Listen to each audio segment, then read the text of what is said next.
Welcome to VSPM channel. VSPM channel subscribe பண்ணிக்கோங்க. பக்கத்தில் இருக்கிற பெல் பட்டனை கிளிக் பண்ணி பாருங்கள். இன்றைக்கி புதுசாக ஒரு ரெசிபி செய்ய போகிறோம். அந்த ரெசிபிக்கு தேவையான பொருளை நான் சொல்கிறேங்க. உருளைக்கிழங்கு எடுத்துருக்கிறேன், ஒரு 200 உருளைக்கிழங்கு எடுத்துருக்கிறேன். அதை மிக்சியில் ஆட்டிக்கிறேன். அந்த உருளைக்கிழங்கு கூட காரத்துக்கு தகுந்த மாதிரி 4 பச்சை மிளகா, இஞ்சி 2 பீஸு, பூண்டு ஒரு 5-6 பல். இதை முதல்ல நான் அரைச்சிக்கின்னு வந்துடுறேன். அப்புறமா மீதி இருக்கிறத அப்புறம் சேர்த்துக்கலாம். இப்போ பாருங்கள், அரைச்சிக்கின்னு வந்துருக்குறேன். இப்போ இதுக்கு கூட ஒரு 100 கிராம் ரவை போட்டுக்கலாம். தயிர் ஒரு 100. இதை சும்மா சுற்றிக்கின்னு வந்துடுறேங்க. இப்போ இதில் மாற்றிக்கலாங்க. இந்த பவுலில் இதில் எண்ணெய் தடவி இருக்கிறேன். கொஞ்சமாக எடுத்து அந்த பான்சாலை தடவி இருக்கிற எண்ணெய் இப்போ இதில் ஊற்றிக்கலாம்.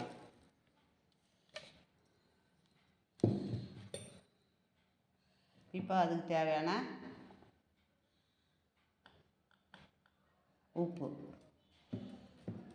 இப்போ இதெல்லாம் நம்ம தொடச்சி போட்டுக்கலாம். தண்ணியெலாம் ஊற்றக்கூடாதுங்க.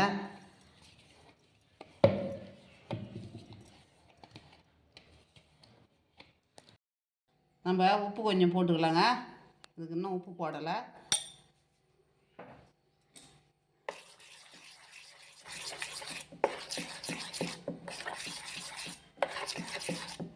அவ்வளோதாங்க. இப்போ நம்ம இங்கே வச்சு இது வச்சுருக்கிறோம் பாருங்கள்.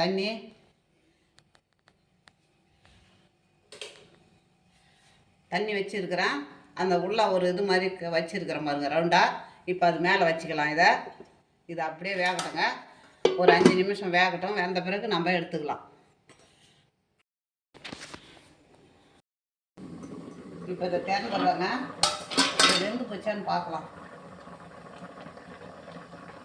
வெந்து போச்சு பாருங்கள். இதில் எதுவுமே பிடிக்கவே இல்லை. இப்போ நம்ம எடுத்துக்கலாம்.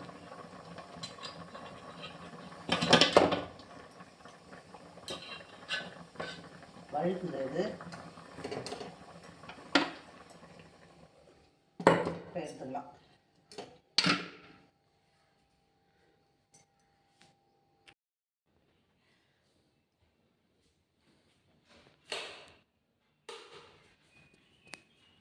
இது அப்படியே ஃபுல்லாக ஆறட்டுங்க. இப்போ தாங்க எடுத்து வச்சுருக்கிறேன். இது ஆறட்டும். ஆறின பிறகு அப்புறம் நம்ம என்ன பண்ணுறதுன்றதை பார்க்கலாம்.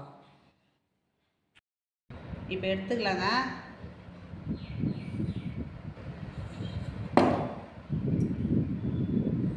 எடுத்தாச்சு. இப்போ என்ன பண்ணுறோம், நம்ம இதை நல்லா இப்படி வெட்டிக்கலாம்.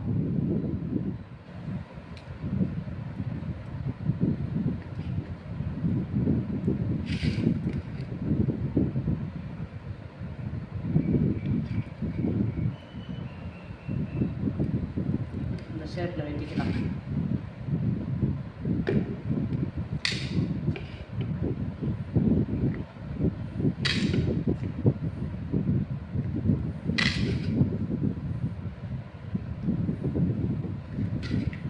கொஞ்சம் மெருகு ஏற்றணும். இப்போ நம்ம கொஞ்சம் அடுப்பில் கடாயை வச்சு கொஞ்சம் எண்ணெயை ஊற்றி கடாயை வச்சு எண்ணெயை ஊற்றி எண்ணெய் காஞ்சிடுதுங்க. இப்போ இதை ஒன்று ஒன்றா வச்சுக்கலாம். 4 பக்கமும் அப்படியே திருப்பி விட்டு வச்சுக்கலாம்.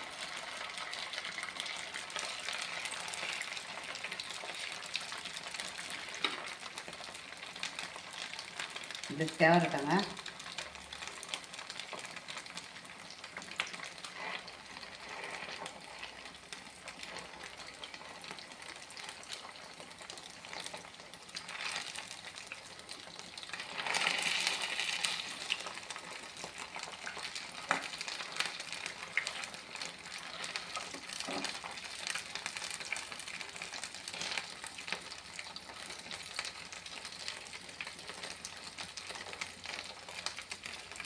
மஞ்சத்தூள் போடலை. மஞ்சத்தூள் போடாமல் விட்டுட்டேன்.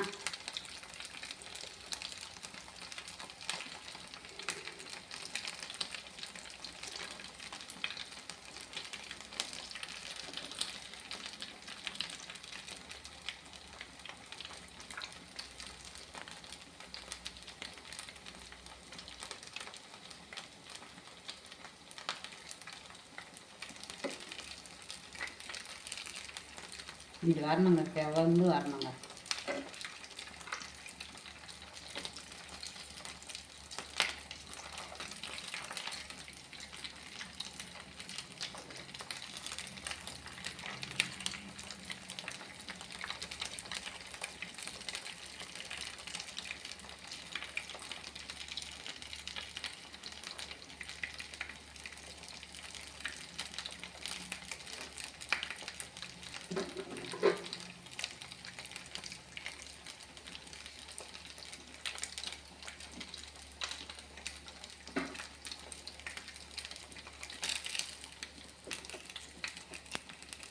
இப்போது இந்த மாதிரி 4 பக்கமும் திருப்பி விட்டு எடுத்துக்கலாம்.